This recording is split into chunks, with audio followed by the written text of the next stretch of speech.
বারবারই আমি তো এই রাস্তা প্রতিদিন আসি যাই, আমার শুধু কিন্তু বলেনি যে আপনারা কাজ করেছেন। জগন্নাথপুর বাজারের কথা বলছি, বাজার থেকে এই সাইড বাজারে পড়ে স্যার, হ্যাঁ বাজারে পড়ে পরেরটা ওইদিকে আমি গেছিলাম এক সপ্তাহে।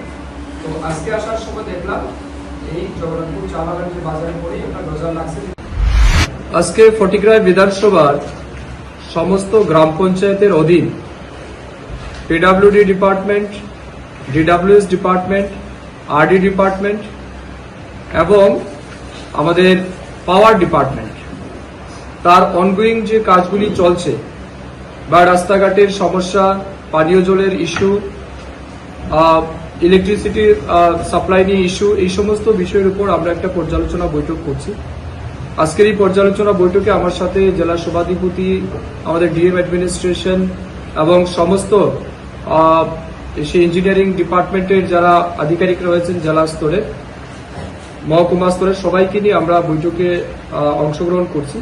এই বৈঠকের মূল উদ্দেশ্য হচ্ছে এই বিধানসভা কেন্দ্রের মানুষকে সার্বিক দিক থেকে সুবিধা পৌঁছে দিতে, বিশেষ করে রাস্তাঘাটের ব্যবস্থাকে সম্প্রসারিত করা, পানীয় জলের ব্যবস্থাকে সুনিশ্চিত করা, আমাদের 24/7 ইলেকট্রিসিটি পাওয়ার কানেক্টিভিটি সুনিশ্চিত করা, এই বিষয়ের উপর আমাদের পর্যালোচনা হবে এবং বর্তমানে আমাদের বিধানসভা কেন্দ্রের কোন কোন জায়গায় ম্যাসিভ প্রবলেম রয়েছে, কোন জায়গাতে মানে ইস্যু রয়েছে যেগুলি মানে সমাধান হয়নি কিছুদিন যাবত, এগুলি নিয়ে আমরা আলোচনা করব।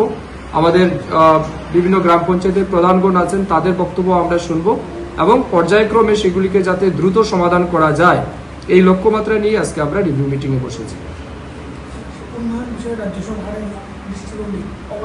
না দেখুন, এটা তো নিঃসন্দেহে রাজ্যের মাননীয় মুখ্যমন্ত্রী অধ্যাপক ডক্টর মানিক সাহাজির নেতৃত্বে যে গতিতে রাজ্যের উন্নয়ন চলছে সেটাকে যাতে আরো বেশি এক্সপার্টাইট করা যায়।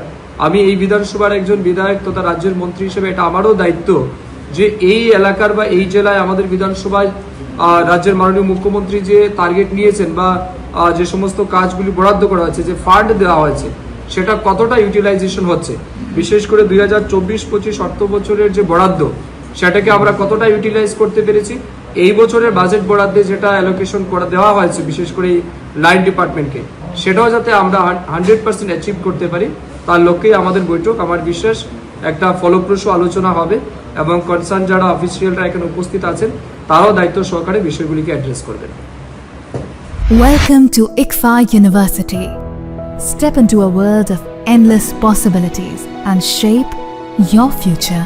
At ICFA University Tripura, we are committed to academic brilliance, engineering the future with advanced technology and innovation, shaping tomorrow's legal experts, training compassionate healthcare professionals to make a difference, building future sports professionals and educators. Education goes beyond classrooms. Experience the best of academics, sports, and culture with our vibrant events. Icaria, the state's best cultural extravaganza. High-speed 2.5 Gbps capacity Wi-Fi 6 coverage across the campus makes a true giga campus. Join us and turn your dreams into reality. Be a part of ICFA University Tripura and shape your future.